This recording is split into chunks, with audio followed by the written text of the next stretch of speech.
Moi, par exemple, je me vis avec un homme déconstruit et j'en suis hyper heureuse. Je peux très bien cohabiter avec une femme au sein nu, comme je peux très bien cohabiter aujourd'hui avec un homme au sein nu. Alors il va falloir interdire aussi à Griezmann, à Messi, d'aller dans une piscine. Je vais vous dire, j'en ai rien à foutre. La bienveillance et le respect nous caractérisent. J'ai moi-même une famille nombreuse, j'ai 4 enfants à nourrir et je paye beaucoup de prix de paquets de pâtes. Mais la valeur travail, pardon, mais c'est quand même une valeur de droite. Corentin Périni, Valentin Schirmer, l'émission des Tintins. Bonjour à tous et bienvenue dans cette nouvelle émission des Tintins. Vous l'attendiez depuis longtemps, la chronique ne vous suffisait plus. Et ben voilà, l'émission est bien là avec Valentin Schirmer. L'émission des Tintins, l'émission où l'on refait le monde avant qu'il nous défasse. Merci d'être là, merci de votre confiance. Bienvenue Valentin, évidemment, l'autre Tain est avec nous. Bonjour Valentin. Bonjour Corentin, et enfin libéré de cette clémence castratrice qui nous empêchait de faire nos boulots correctement. On va pouvoir aborder les vrais sujets. Là. Ça va cuisiner la viande rouge. Qu'est-ce que ça fait d'avoir une émission avec son prénom, une partie de son prénom Tain? Oh, c'est beaucoup d'émotions. J'en pense à ma famille, à tous ces gens qui m'ont baptisé, au curé qui m'a baptisé à l'époque. Enfin, c'était beaucoup de. On le salue. Voilà, on le salue. Je connais même pas son prénom malheureusement. Et nous sommes avec Tibétain. Bonjour à lui. Et bonjour à tous, et merci à personne de m'avoir nommé comme ça. Moi, il n'y a pas de curé, pas de parents qui m'ont nommé Tibétain. J'ai été obligé de prendre ce pseudo, sinon je rentrais pas dans l'émission, donc c'était chiant, quoi. Et bien, bienvenue à vous. Vous voulez évidemment rester anonyme, puis on sera avec notre invité André Berkoff que Valentin Schirmer va nous présenter. En attendant, je vous invite évidemment à aimer, à vous abonner, à mettre des pouces, mettez des pouces, des cœurs comme avec Clémence, c'est la même règle. On sera tous ensemble, donc pendant 1 heure, on va décrypter, analyser l'actualité, et puis on va parler aussi de notre invité avec humour. On va essayer au moins avec bonne humeur. Voilà, chaque chroniqueur nous présentera son coup de cœur, sa perle de la semaine. Mais tout de suite, c'est Valentin Schirmer qui nous présente notre invité de la semaine, André Berkoff. L'émission des Tintins, l'invité d'honneur. Eh ben bonjour André Berkoff déjà. Bonjour Valentin, bonjour Intestin, bonjour Destin, bonjour Tricastin et bonjour Valérie Giscard d'Estaing. Bon, salut. Bon, c'est bien. C'est vrai qu'on avait beaucoup de monde, on n'a pas que les Tintins. C'est vrai. Ah oui, donc je me suis un petit peu intéressé à votre vie, figurez-vous. Alors comme tout journaliste qui se respecte, je suis allé voir votre fiche Wikipédia. Qu'est-ce qui s'est passé à partir des années 2010 ? Là, vous êtes complètement parti en sucette, mon pauvre André. Vous aviez tout pour couler une retraite de boomer bien pensant, paisible, et puis vous avez commencé à jouer les résistances, pas trop pourquoi. Tout commençait très bien, pourtant, vous naissiez en 1940 à Beyrouth, au Liban, d'un père russe et d'une mère espagnole. Oui, vous n'êtes pas né dans Bayrou, effectivement. François Beyrouth. Vous êtes né donc d'un père russe et d'une mère espagnole au Liban. Déjà, il y a du mélange, c'est sympa. Un peu de fraîcheur, un peu de soleil, un peu d'épices. On cuisine à l'huile d'olive, mais avec une chapka sur la tête. Et puis, bon, c'est vrai que ça doit faire quelques nœuds dans le cerveau à la longue. C'est peut-être pour ça que vous avez eu votre dérivé fascisto-complotiste, ce côté est-ouest, droite-gauche qui ne se plaît pas. Ça aide pas à se repérer. En tout cas, vous souhaitez rapidement devenir journaliste, d'abord à Beyrouth, et puis en France, vous devenez une figure culturelle et médiatique du tout Paris au fil des années 60, 70, 80. Vous faites des soirées avec Michael Jackson, vous êtes ami avec Joseph Kessel. Bon, la vie est plutôt sympa à Paris à l'époque. Et pendant 1 an, vous êtes même rédacteur en chef de Lui. Donc Lui, ça évoquera sans doute des souvenirs à certains auditeurs sur la cinquantaine. Vous côtoyez le gratin de la Mitterrandie triomphante, Jacques Attali en tête, François Hollande surtout, avec qui vous montez un sale coup en 1983. À la demande de Jacques Attali, c'est ce que je lis sur Wikipédia, donc automatiquement c'est vrai. Vous écrivez 2 pamphlets sur la droite sous pseudonyme en vous faisant passer pour un homme de droite, et comme à l'époque vous êtes déjà connu et que vous ne voulez pas vous faire cramer, eh bien vous envoyez le futur flambier au charbon à la radio pour faire la promo des livres à votre place. On a envie de dire chapeau l'artiste. L'histoire ne dit pas si déjà à l'époque il se déplaçait en scooter, enfin je sais pas si vous voulez dévoiler des choses là-dessus, pas froisser Ségolène plus que de raison non plus. Tout va bien dans le meilleur des mondes, donc vous obtenez en 91 une émission de télé, Ça vous regarde, sur la 5. Alors là la 5, pour les gens de ma génération, on sait que c'est entre les pyramides d'Égypte et la dubstep à peu près. Comme disaient des proches... 91, pardon. 91, oui. 91, pas 81. Non, vous avez dit 80. Ah oui, non, 91, absolument, pardon. Ouais, 91. Mais bon, donc c'est à peu près entre les pyramides et la dubstep. Comme disaient des proches, Yves Montand, Picasso, Hitler, tout ça, c'est le passé. Bon, des proches n'ont jamais dit ça, mais ça permet de dire Hitler à l'antenne sans trop se faire taper sur les doigts, c'est pratique. Revenons-en à la télé, parce que la 5 ferme en 92, mais vous décidez de poursuivre l'émission sur France 3. Français si vous parliez, très belle référence à Bernanos. Et là déjà, on observe une petite réticence par rapport à la bien-pensance. Vous préférez faire parler des Français du quotidien plutôt que des professionnels de la parole. Déjà, quand on s'intéresse à la réalité, c'est un peu suspect. Ça préfigure le populisme. Ça sent un peu le rouge-brun, tout ça. Mais bon, tout va encore pour le mieux. Vous avez une activité d'éditeur aussi. Début 2000, vous essayez de reprendre Harakiri. Et là, en 2003, on commence à sentir le vent de la bien-pensance tourner pour vous. Écoutez l'extrait, c'était chez Thierry Ardisson. Et vous vous en preniez au bobo de gauche qui avait fait barrage à Le Pen en 2002. Au nombre de ces lâchetés, vous mettez la lâcheté de ceux qui ont laissé croire à un moment que Le Pen pouvait passer au deuxième tour et finalement qui ont poussé la gauche entière à pousser, et nous aussi, à pousser à voter Chirac. Finalement, aujourd'hui, il s'est retrouvé avec 82% des voix, alors que vous dites qu'il aurait suffi de laisser le truc se faire normalement. Le Pen ne pouvait pas être élu, quoi. Et là, il y a eu quand même ce que j'appelle un triomphe formidable, non pas des bobos, mais des collabobos. Ouais. Alors, les collabobos, c'est une variante du bobo, ou le bobof, si vous voulez, on peut l'appeler les bofs, bourgeois bof. C'est-à-dire qu'ils se sont payés, mai 68, la résistance en un week-end. C'est-à-dire que Le Pen allait gagner. On avait déjà les forces de l'occupation qui fonçaient sur Paris. Les Waffen-Division, la Waffen-SS étaient en train de prendre la place de la Concorde. Le Pen et ses hordes installaient la Gestapo, le péniste, rue Lauriston. Attendez, vous avez entendu, c'était extraordinaire. Mettez les barricades, mettez les sacs de sable. Alors que chacun sait que si on avait laissé la chose, et que ceux qui disaient « Ah, je vais voter Chirac », comme d'ailleurs notre ami Bedos, là, en se bouchant le nez, attends, ça va, Le Pen n'aurait jamais eu plus de 50% de voix. C'est du bullshit. Résultat des courses, ils sont là encore. Vous avez une gauche tétanisée qui court comme un poulet à qui on a coupé le cou et qui dit « Ah, pourquoi j'ai voté comme ça? Pourquoi j'ai voté comme ça ?» Mais qu'est-ce que ça veut dire? Déjà en verve Dédé à l'époque. Hein. On reconnaît bien le ton, oui. Absolument. Et là, donc, le tournant droitier se confirme début 2010, où vous prenez la plume pour défendre Nicolas Sarkozy, ou plutôt pour critiquer l'intelligentsia qui passe son temps à attaquer Nicolas Sarkozy. Et vous parlez un peu tout seul déjà des ravages de la mondialisation. Là, c'était en 2011 chez Laurent Ruquier, face au duo Zemmour et Nolo. Or, l'histoire de la mondialisation, attendez, qu'est-ce que vous racontez? Vous savez qu'il y a eu une photo extraordinaire, j'aurais aimé vous l'amener. Quelqu'un a fait une photo, un couple français avec ses enfants. Ils posent dans leur maison, etc., avec tous les objets. Maintenant, on leur a dit, voilà, on va enlever tous les objets qui n'ont pas été fabriqués en France. Ils se retrouvent à poil avec à peine un slip. Mais voilà, il faut arrêter de se raconter des histoires. Une culotte fabriquée en Thaïlande coûte le 70e d'une culotte fabriquée en France. On n'a plus un ordinateur qu'on fabrique, on n'a plus un portable qu'on fabrique, il y a une désindustrialisation. Mais alors, il ne faut pas commencer, si on ne parle pas de ça, on parle de rien. Mais si on parle de voilà. ça, je suis d'accord. Et moi, je vais vous dire une chose, Mitterrand et Chirac nous ont fait hiberner dans un préservatif pendant 30 ans. Voilà ce qui s'est passé. La France a hiberné. C'est ça. C'est dire préservatif. C'est sympa pour les anciens copains. Hein. Mitterrand a dû apprécier depuis sa tombe. Dans la même émission, vous défendez également un thème qui sera l'un de vos étendards dans les années suivantes. C'est la souveraineté populaire. Et ça plaît pas du tout à Éric Nolot.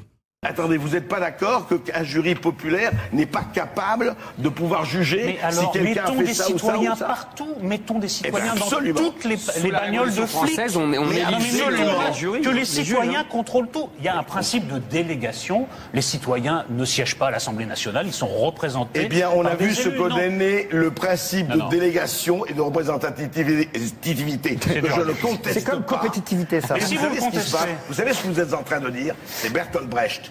Le gouvernement qui en avait marre dans son pays de son peuple, il avait décidé d'échanger le peuple. Non, mais c'est pas du tout ça. Éric, non, mais je vais vous dire une chose. Pourquoi les citoyens ne seraient pas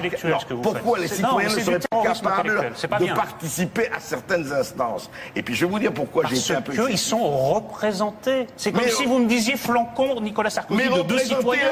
Il est déjà élu. L'Assemblée nationale, combien d'ouvriers? Combien de paysans? Combien d'artisans? La France est représentée par quoi? Par des fonctionnaires et par des professions libérales. Arrêtez. Où ils sont? La vraie France, elle est où à l'Assemblée nationale? Dites-moi. Voilà, alors là, la rupture avec le système est quasiment consommée. Hein. Histoire d'entériner la chose, vous commencez à parler à des gens carrément infréquentables, hein, donc selon Wikipédia. D'abord, riposte laïque, Robert Ménard. Ensuite, en 2016, Donald Trump, hein, que vous êtes le premier en France à avoir interviewé. Le seul, d'ailleurs. Le seul. Et là, ça commence à puer sévère. Bachar al-Assad. Et puis tout en haut, Renaud Camus. Alors c'est comme ça que le présente Wikipédia. Il y a Bachar el-Assad et puis bon, Renaud Camus vraiment au-dessus. Renaud Camus qu'on salue de loin. Et puis, alors vient l'enchaînement Gilets jaunes, Covid, guerre en Russie. Bon là, c'est la débandade totale, tout part en couille. Ai-je besoin de lister les innommables invités à qui vous avez tendu le micro, hein? Vous vautrez dans le complotisme, dans la pensée facile et populiste, dans le vice le plus abject. Heureusement, l'ARCOM intervient, hein, l'ARCOM aussi qu'on salue. Je crois qu'ici on est à peu près chat perché, on peut dire tout ce qu'on veut. On va pas le dire trop fort non plus quand même. Et vous voilà, passé d'intellectuel bien installé dans le gratin germano-pratin à parangon de la malpensance. Alors, pour paraphraser l'un des journalistes qui manque le plus à l'audiovisuel français aujourd'hui, André Berkoff, vous n'avez pas honte? Vous condamnez ce portrait? Non seulement je n'ai pas honte, mais je trouve que votre portrait en creux et très bien montré que, voilà, justement, c'est pas les notions de droite-gauche qui m'ont animé, jamais. Moi, ce qui m'intéressait vraiment toujours, c'est, vous savez, d'écouter les gens, non seulement d'écouter les gens, c'est qu'est-ce que c'est que la gauche? Pour moi, la gauche, c'est pas moi qui ai changé, c'est cette gauche officielle qui a complètement changé, qui a complètement oublié le peuple. Vous savez pourquoi? Parce que c'est très intéressant. Tant qu'il n'était pas au pouvoir, c'était formidable. On parlait de la lutte finale, d'un côté, des peuples et tout ça. Sauf qu'ils ont vu que la lutte finale et un certain marxisme bien appliqué finissaient chez Pol Pot, chez Mao Tse-tung, chez Staline et compagnie. Combien de millions de morts et pas combien de divisions. Mais je croyais, moi, naïvement, que la gauche, c'était le peuple. Et moi, je reste absolument du côté des obscurs, des sans grades, des gens qui travaillent, qui se lèvent le matin pour travailler, des gens qui ont besoin simplement qu'on leur assure une vie décente et compagnie. Et je joue pas du tout de la démagogie là-dessus. C'est pas le problème de la gauche et de la droite. C'est le problème que la gauche a découvert à un moment donné avec Mitterrand, qui était de gauche comme moi, je suis pape. J'admire son côté Houdini. J'admire son côté extraordinaire, magicien, formidable, dans une culture extraordinaire et un type assez remarquable de ce point de vue-là. Enfin, il était de gauche. Écoutez, quand on a eu, c'est très simple, quand il est mort, j'ai été interrogé comme beaucoup de personnes ou de personnalités, et j'ai dit, un type qui peut avoir face à lui, à son bureau, en une demi-heure d'intervalle, Elie Wiesel et René Bousquet, peut pas être complètement mauvais. Donc voilà, c'était ça Mitterrand. Bon, alors, de quoi on parle? À un moment donné, ils ont dit oui, c'est très très bien, les 60 heures, les 35 heures, pardon, les 60 ans de retraite, etc. Mais en fait, ils avaient à l'économie un point de vue de vétérinaire. Ils connaissaient rien à l'économie, ces gens-là. Ils ont fait, allez, on va distribuer. Et 40 ans après, ne parlons pas d'SOS Racisme, ne parlons pas de Le Pen et compagnie. Jacques Attali connaissait rien à l'économie? Pardon? Jacques Attali connaissait rien à l'économie? Jacques Attali était un économiste théorique brillant, mais dites-moi ce qui a été fait par la gauche à l'économie, comme par la droite. C'est-à-dire que le problème en France, c'est pas un problème de gauche et de droite. On s'est mis dans le jacobinisme le plus total et on s'est dit ça marche très très bien. Vous savez très très bien que quel a été le dernier budget en équilibre en France il y a 50 ans, après à la mort de Pompidou. Le budget était encore en équilibre. 50 ans après, très exactement, 3 000 milliards, beaucoup plus de 3 000 milliards de dettes. Qu'est-ce qui s'est passé? Gauche et droite confondues. De Mitterrand à Macron. Macron, entre 2017 et 2025, 1000 milliards d'euros de dette. Bon, c'est-à-dire que ces gens-là ont brillé dans quoi? En disant quoi qu'il en coûte. En disant, il n'y a pas de problème. Hollande, rappelez-vous, il n'y a pas de problème, c'est l'État qui paye. Donc l'État qui paye, c'est qui? Alors, c'est pas Hollande qui paye, c'est vous, moi et tous les gens qui nous écoutent. Donc, moi, je pense que la chose la plus importante, c'est que les étiquettes ne comptent pas. Ce sont les gens qui comptent. Ce sont les individus qui comptent. Regardez aujourd'hui un multimilliardaire comme Trump. Il est en train de tout chambouler, pas au nom de gagner encore plus de fric. Vous savez, quand vous voulez les politiques, c'est très très simple. Regardez quelle fortune il avait en commençant la politique, combien il en a après ou pendant. Voilà. Trump et Musk, multimilliardaires chez milliardaires, aujourd'hui ont perdu beaucoup d'argent. On va pas les plaindre, ils en ont encore beaucoup. Mais pourquoi? Et c'est ça le problème. Moi, je me fous de la gauche et de la droite. Je veux savoir la vraie question. Est-ce que vous êtes prêt à brader n'importe quoi, n'importe quelle frontière, n'importe quelle identité, n'importe quelle personnalité aux yeux de cette mondialisation heureuse? Vous savez, cher à Alain Minc, on a vu ce que donne la mondialisation heureuse, les lendemains qui les chantent. Donc moi, personnellement, très sincèrement, je pense que j'ai pas du tout dévié d'un iota par rapport à mes années, à mes 20 ans et tout ça. Je pense toujours qu'aujourd'hui, il faut savoir de quel côté on est. Et de quel côté on est chez les gens qui n'ont pas la parole, qui sont invisibilisés, qu'ils soient connus ou pas connus. Et c'est ce que j'essaie de faire chez Sud Radio, chez vous à Toxin. C'est qu'est-ce que c'est le plus important? C'est de faire parler les gens qu'on invisibilise. Pourquoi? Parce que la doxa régnante ne veut surtout pas qu'on les entende. Des hommes et des femmes qui ont des choses à dire. Et franchement, ça a été moi mon credo, et ça le reste depuis 50 ou 60 ans. Et votre étiquette d'anarchiste, qu'est-ce que vous en pensez? Vous pensez que c'est aussi une étiquette qui n'a pas lieu d'être ou alors complètement, elle a lieu d'être. Elle a lieu d'être, mais pas anarchiste au sens théorique du terme, pas anarchiste. Vous savez, moi, il y a un écrivain américain qui a dit une chose qui est vraiment mon credo, c'est avec les vaches sacrées qu'on fait les meilleurs steaks au poivre. Voilà. Donc, si vous voulez, de ce point de vue-là, c'est ça qui est important. C'est de ne pas se dire... 3 choses. L'hypocrisie, c'est pas possible. Les 2 poids, 2 mesures, les 10 poids, des mesures. C'est-à-dire qu'il y a les bons bourreaux, les mauvais bourreaux. Vous savez, aujourd'hui, c'est le culte. Hein.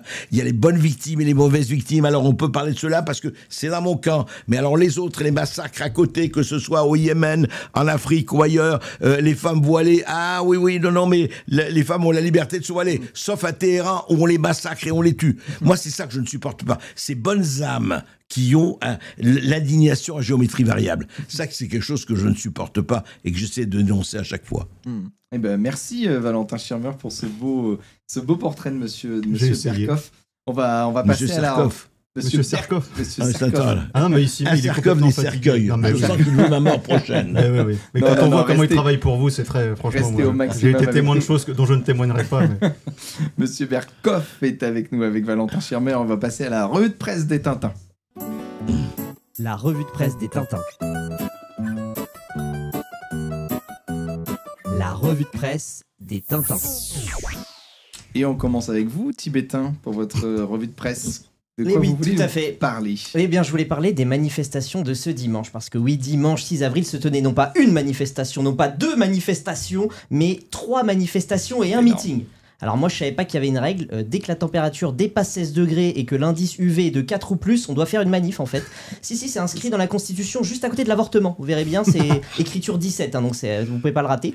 Et il y avait donc une manifestation en soutien à Marine Le Pen, après l'annonce de son inéligibilité.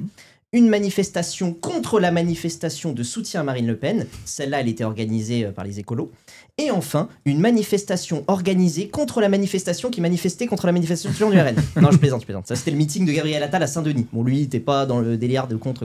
Et je mets de côté juste quelques secondes, mais le rassemblement contre les ZFE, où était d'ailleurs présente Toxin, l'égérie de Toxin, Roxane Despalingues, et sa superbe bonnette orange. Donc, je vais pas faire un comparatif des chiffres entre ces rassemblements, tout simplement parce que c'est absolument génial. On trouve du simple au quadruple, c'est-à-dire qu'on a tous les chiffres, on peut trouver tous les chiffres sur internet. Ils étaient 1000 selon la police et 12 février selon les organisateurs. Mais attendez, c'est pas un nombre de personnes ça. Si, on a un mode de calcul différent, monsieur, c'est tout. Bon, donc j'ai quand même fait un petit comparatif et selon des sources officielles de mes yeux, eh bien, j'en ai déduit que c'était le meeting de Gabriel Attal qui avait réuni le moins de monde, avec 1000 participants selon la police et 8000 selon Renaissance. Alors, je vous propose qu'on regarde une petite image, et comme ça, on va se faire notre petit avis. On va compter en direct. Donc là, devant, on va dire, allez, il y a 150 personnes.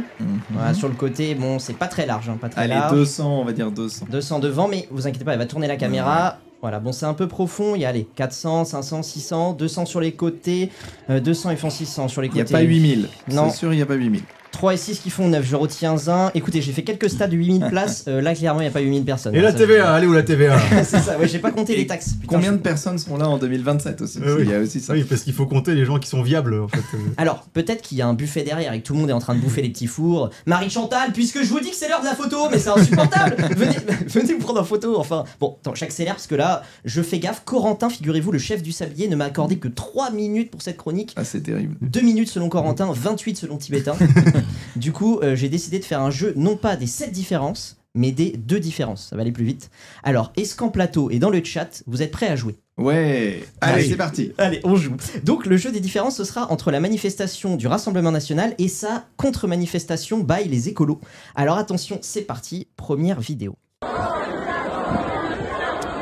Donc là, vous avez deviné, c'est la manifestation de soutien à Marine Le Pen. Alors, qu'est-ce qu'on remarque? Voilà, dans le jeu des 7 différences, qu'est-ce que vous voyez? On remarque qu'il fait beau, déjà. Mais parmi les gens, tout ça, qu'est-ce que vous voyez? Ouais, des drapeaux français. Des drapeaux français, ouais. Les gens en costume. Voilà, d'accord, très bien. Donc, retenez bien ces images. Et maintenant, on regarde la manifestation contre Marine Le Pen.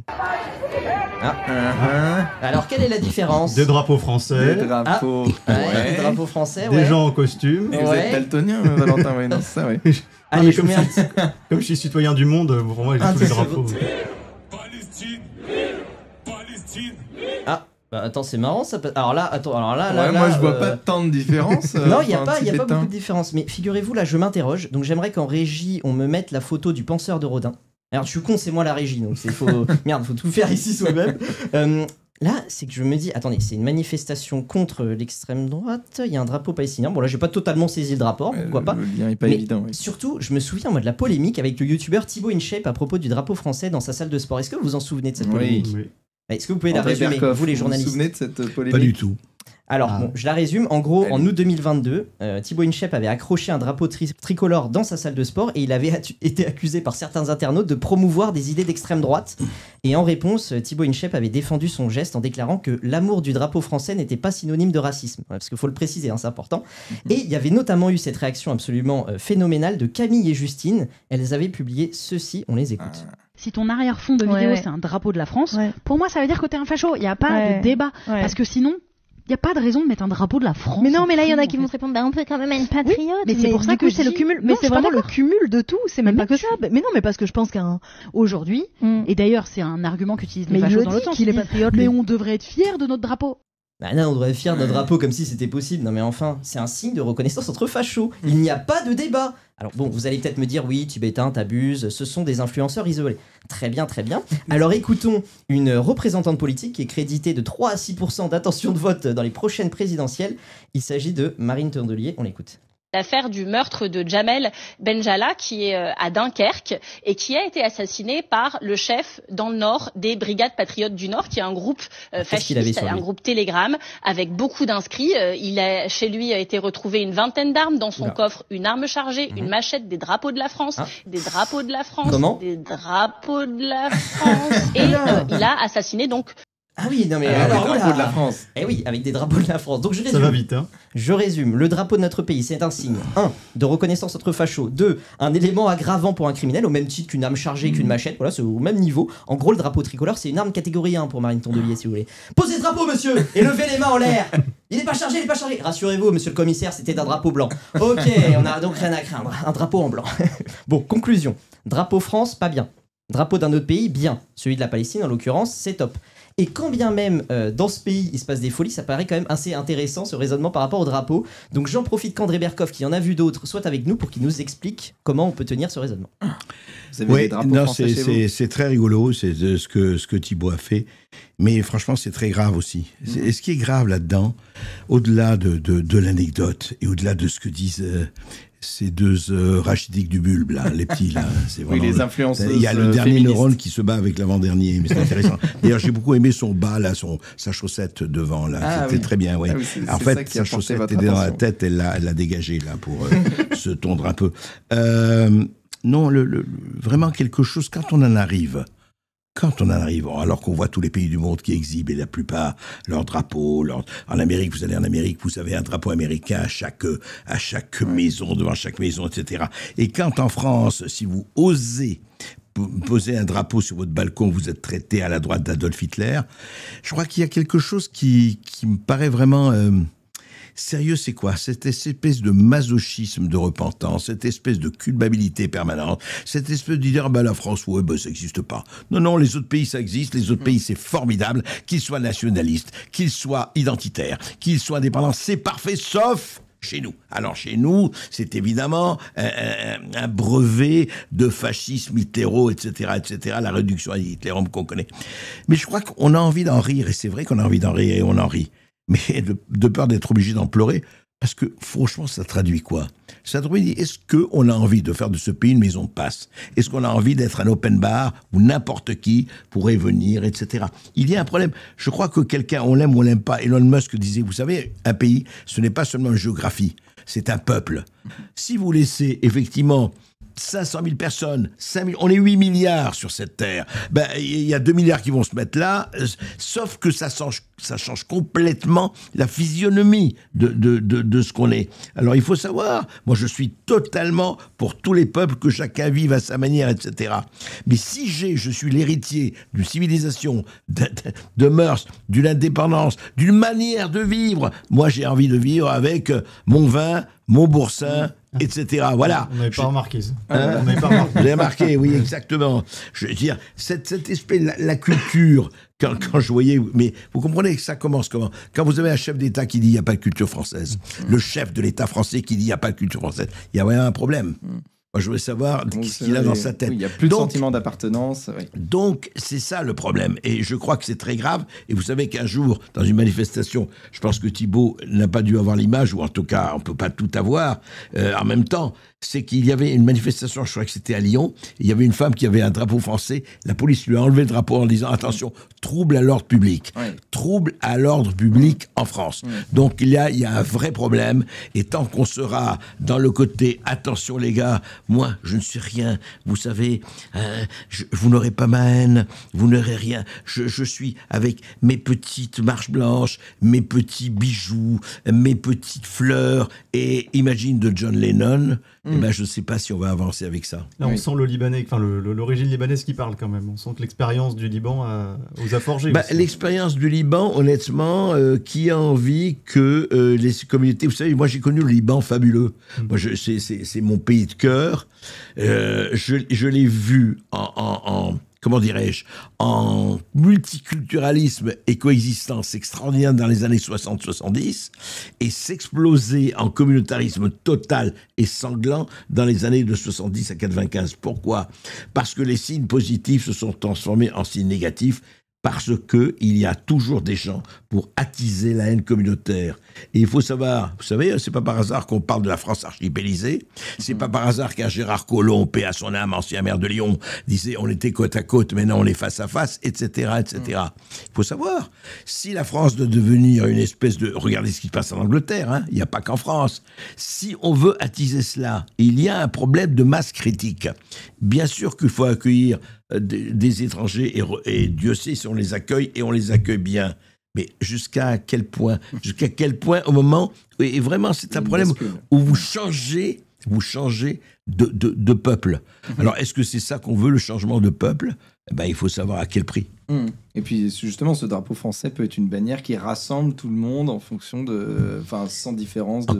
Pourquoi vous leur voulez au drapeau français? Qu'est-ce qu'il y a? Il y a un problème Moi, je veux que le drapeau français soit cet étendard de rassemblement. C'est dommage, cette émission dérape dès le premier épisode. On parle de drapeau français, on parle de baguette, de vin rouge.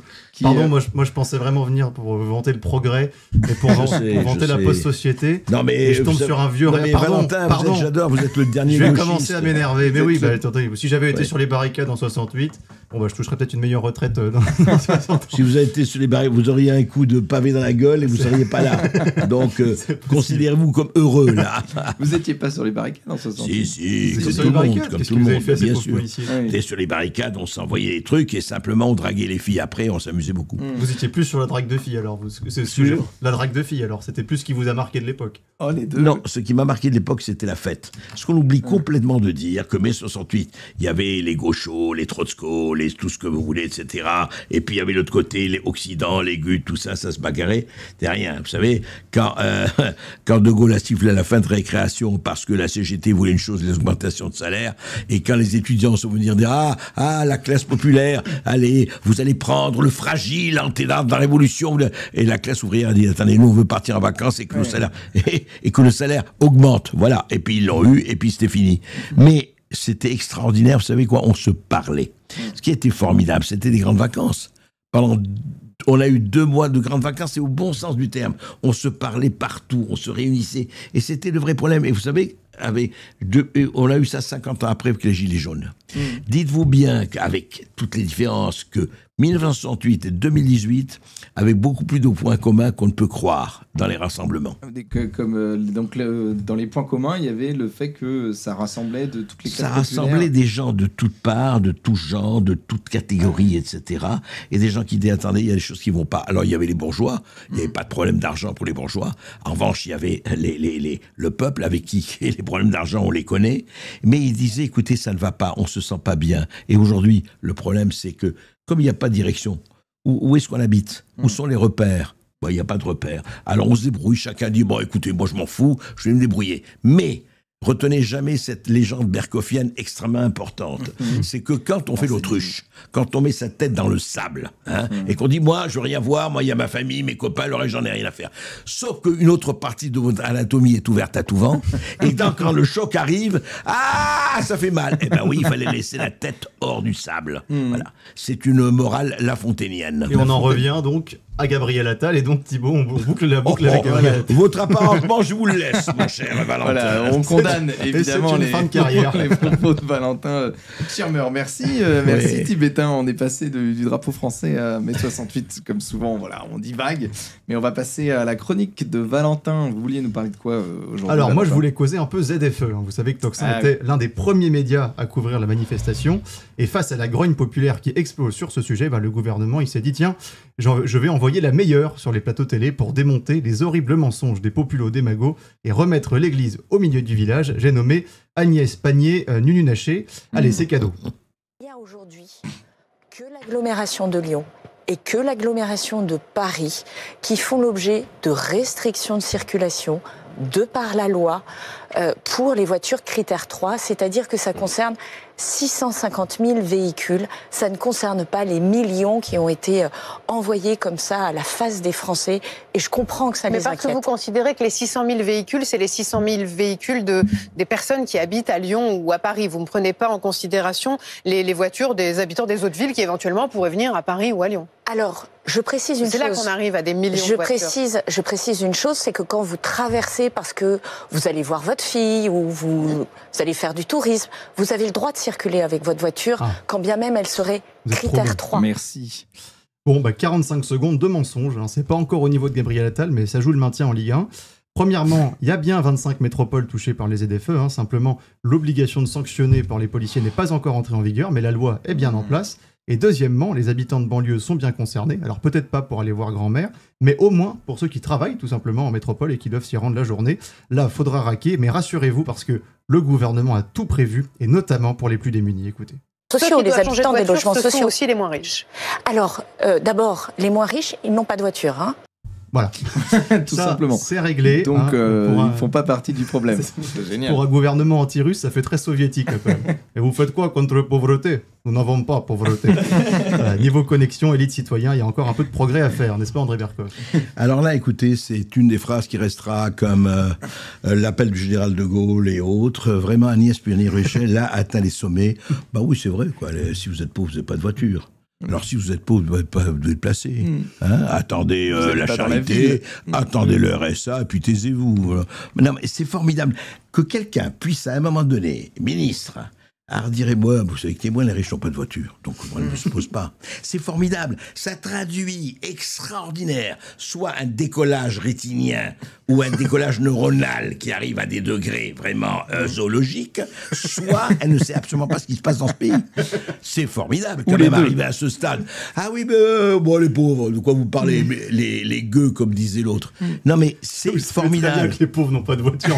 C'est très bien que les vieux. Mais alors, est-ce qu'elle dit ça spontanément? D'ailleurs, il voulait rouler au pain qu'il roule à la brioche. C'est ça. C'est ça. Non, mais ils sont plus occupés à nettoyer le crottin de leurs chevaux que oui. mettre de l'essence. Est-ce qu'elle dit ça spontanément ou est-ce que c'est une fiche faite par McKinsey qui Non, dire ça c'est spontané. Ah ouais. Là, c'est McKinsey quand même est plus sophistiqué que ça. Là, vous insultez McKinsey. Écoutez, c'est pas mon genre pourtant. Quand elle fait des traits d'esprit, laissez-les lui quand même. Elle en fait suffisamment. Oui, s'il vous plaît. C'est intéressant. Tibétain. Mais déjà, elle avait défendu la magie des lignes de production à l'époque. Sur l'industrie. Et oui. Là, alors, maintenant, ils n'ont plus le droit d'avoir des voitures, mais avant, ils avaient le droit d'être sur la magie. Vous n'avez pas le sonore, Thibaut. Écoutez, quand vous allez en ligne, vous travaillez vous voulez Et vous avez magnifique. Une super imitation d'Agnès Pannier-Runacher. Pourquoi on dit d'ailleurs con comme un panier? C'est vrai, ça vient, c'est de la famille. C'est de la famille. Pannier-Runacher, Michel Rolez, mais Non, mais est-ce que vous pouvez nous refaire votre chronique avec Alexandre Jardin, la voix d'Alexandre Jardin? Ah oui, bon alors Agnès, allez. Là, vous me prenez à froid, mais Agnès, elle n'est pas républicaine. Vous savez, la ZFE, c'est des gens qui sont exclus finalement. Et il n'y a pas d'amour. Et Madame Runacher, elle a beau parler comme ça de République, elle n'est pas amoureuse. Et le peuple comme ça qui la voit, c'est des gueux. Les gueux. Le maire il est venu me voir, le maire des gueux, il m'a dit j'ai une voiture de gueux. Et ben c'est exactement ça. On en tout essaie. cas, on le salue si Monsieur Jardin nous écoute. Vous avez retrouvé le sonore, Alors, j'ai j'ai l'impression. le sonore. Écoutons. Alors, je vous le fais en direct. Lorsque tu vas sur une ligne de production, c'est pas une punition, c'est pour ton pays, c'est pour la magie. Voilà, c'est pour la magie. C'est pour la magie. Oui. Oh, la Et vache. j'avais montré, parce que mon père a le malheur de travailler dans l'industrie en France, je lui avais montré la vidéo parce qu'en plus elle explique que ce qui est la magie, ce qui justifie la magie, parce qu'elle balance pas ça en l'air, elle réfléchit quand même, c'est le fait que dans une ligne de production, les ouvriers qualifiés et les stagiaires sont au même niveau. Voilà, c'est-à-dire qu'en fait pour elle, c'est dégueu, enfin c'est des gens qui n'ont pas de voiture, on revient au même truc. C'est-à-dire que du stagiaire à l'ouvrier qualifié, il n'y a pas de différence, ce sont des pauvres gueux qui savent pas, qui manipulent des boulons, on ne sait pas trop pourquoi, et qui consomment beaucoup trop de CO2 pour ces gens-là. Oui, cela dit, il faut quand même dire une chose, franchement, pour Agnès Pannier-Runacher, elle pense aussi à la santé des Français. Oui. Les pauvres n'ont qu'à aller à pied. Et tout à fait. Ben oui, il faut comme ça, ils vont un peu d'exercice un physique. peu d'exercice physique, fera bien. Eux Allez à qui pied, ne vous mangent avez que des 50 chips kilomètres à dans pied, leur qu'est-ce que canapé. c'est Mais bien sûr. Enfin bon. Merci à elle. Allez, moi je vais vous parler d'une autre femme qu'on aime particulièrement sur Toxin, c'est Ursula von der Leyen. Figurez-vous, alors vous le savez, Trump a augmenté ses tarifs douaniers sur 180 pays, et parmi les pays, il y a évidemment des pays de l'Union européenne. Parmi ces pays, il y a l'Allemagne. Alors l'Allemagne, qui a sa grosse industrie automobile qui a besoin de se déverser sur le marché américain. Du côté de la France, les produits qui vont être taxés, là où il va y avoir un problème, c'est plutôt sur le spiritueux ou le luxe. Et donc chaque pays de l'UE va être touché en fonction de sa spécialité. Et Ursula von der Leyen a donc décidé de défendre tous les pays, évidemment, de l'Union européenne. C'est ça, l'Union européenne, tous sans exception. Alors évidemment, c'est faux, vous allez voir. Quel secteur Ursula von der Leyen est prête à défendre au nom de l'Union européenne? Nous avons également parlé de l'impact des droits de douane américaines qui touchent en premier lieu les consommateurs et les entreprises. En même temps, ces droits de douane ont un impact massif sur l'économie mondiale et les premières touchés sont les pays en voie de développement. Il s'agit d'un tournant majeur pour les États-Unis. Néanmoins, nous sommes prêts à négocier avec les États-Unis.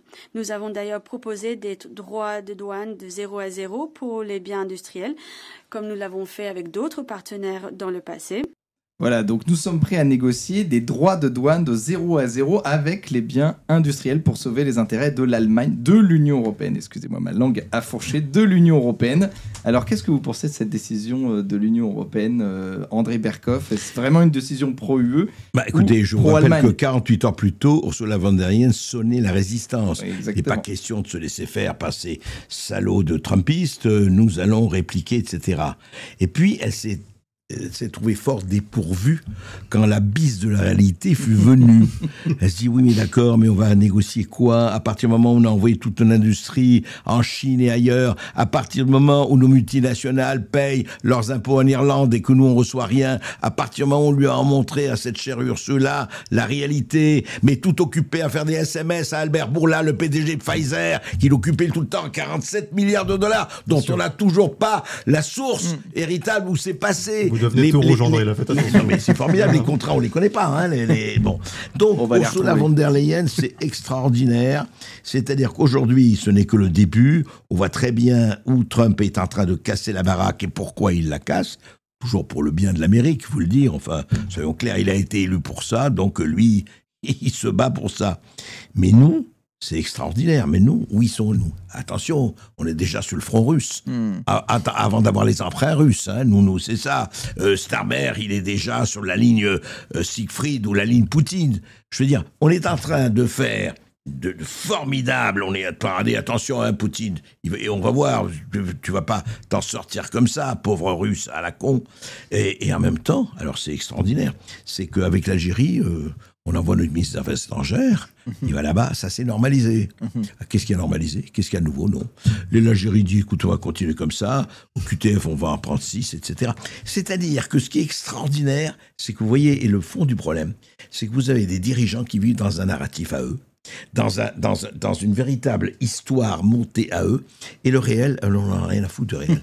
On n'en a rien à faire du réel. Ça n'existe pas le réel. C'est notre perception de réel qui existe. Et vous avez intérêt, petit peuple de gueux, au lieu de demander que la fin des ZFE, vous avez qu'à devenir zone fortifiée d'imbécilité. Les ZFI. Voilà. C'est ça que nous allons vous donner de façon homéopathique. J'aimerais faire un parallèle avec l'histoire parce que c'est là ça peut être intéressant.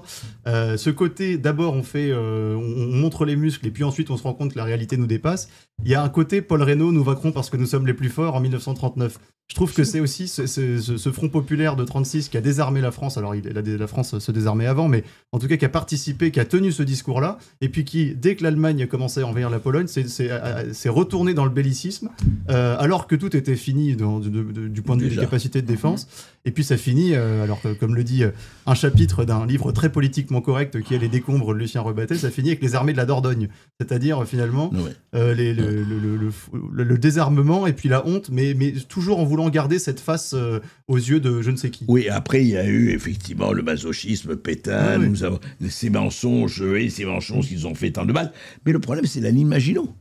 On est dans la ligne Maginot aujourd'hui. Voilà, c'est la ligne Maginot, elle s'appelle la ligne Poutino, je ne sais pas quoi, voilà. Et on est là-dedans. Et c'est extraordinaire parce que, sans qu'on dise que l'histoire se répète, on trouve des boucs émissaires. Les boucs émissaires, c'est évidemment les réseaux sociaux, c'est les radios alternatives, les émissions alternatives, comme la vôtre, bande de sulfureux. D'ailleurs, j'ai convoqué la police qui attend au pied de l'immeuble pour vous faire taire. Ça suffit comme ça, comme a dit Thierry Breton, il est temps de réguler les réseaux sociaux. Et vous êtes là pour nous réguler alors, André Berkoff. Absolument. Et je n'ai pas lu autre chose qui finit par guler. Vous savez, j'ai été poli. Pourtant, vous avez du vocabulaire. Bah écoutez, merci, c'était les coups de gueule des chroniqueurs. Et puis on va parler des coups de gueule de notre invité, André Berkoff. Corentin Périni, Valentin Schirmer, l'émission des Tintins. Alors, André Berkoff, quand on vous a proposé un coup de gueule, vous avez dit j'ai pas un coup de gueule, j'ai 3 coups de gueule. Mais en fait, vous pourriez en avoir. Vous en avez un par phrase. Vous en avez un par phrase, finalement. Et ces 3 coups de gueule ne font qu'un. Et ces 3 coups de gueule ne font qu'un. Vous vouliez nous parler donc de cette école là, de Saint-Ouen. Franchement, on n'a pas très envie de rigoler, mais enfin, c'est. Trois choses qui sont passées dans les dernières semaines, même pas, il y a quelques jours. Donc, je rappelle dans le désordre, une école à Saint-Ouen et se situe tout près d'un point de deal. Très bien. Et qu'est-ce qui s'est passé? On est en France en 2025. 12 France, cher pays de mon enfance. Précisez, on est en République, en démocratie, dans le droit de l'homme. Avec un État, une État-autorité, avec l'autorité, etc. Eh bien, on décide, les parents décident, etc., que l'école va être transplantée. Et non pas les 15 personnes du point de deal, les gars de la narine et les gars de la ligne juste. Non. Eux, ils restent. On est en France. Eux, ils ont le droit de rester. C'est chez eux. L'école, les parents, les enfants, ils sont plus là. Deuxième exemple, je crois que c'était en Seine-Saint-Denis, donc police municipale. Cité de Franc-Moisin. Voilà, cité de Franc-Moisin, parfait. Donc on a vu ces images, et tout le monde a vu ces images, ou presque, si vous ne les voyez pas, allez sur les réseaux sociaux, vous les verrez. Eh bien, il y a une bande de 20 personnes, toujours le narcotrafic ou autre, qui poursuivent en les caillassant 2 voitures de police municipale. Obligés de partir parce qu'ils se font vraiment caillasser. L'un fait une embardée pour toucher l'un des manifestants, ils ne le touchent pas. Et c'est la police qui est poursuivie. C'est eux parce que, attention, ils ont fait une embardée, ils ont essayé de blesser quelqu'un. C'est la police. Deuxième chose, donc, attention, la police municipale, ils n'ont qu'à partir. Et puis enfin, le professeur, vous savez, à Lyon, qui s'est fait effectivement traiter de tous les noms parce qu'il a demandé que le jeûne du Ramadan ne soit pas observé à l'université. Il s'est fait... Pardon ? Le professeur Balanche. Voilà, Balanche. Il s'est fait traiter de nazi, de salaud, et il s'est fait virer au sein de l'université, dans son cours, par une poignée de gens cagoulés. On va regarder les images. Ouais. D'accord.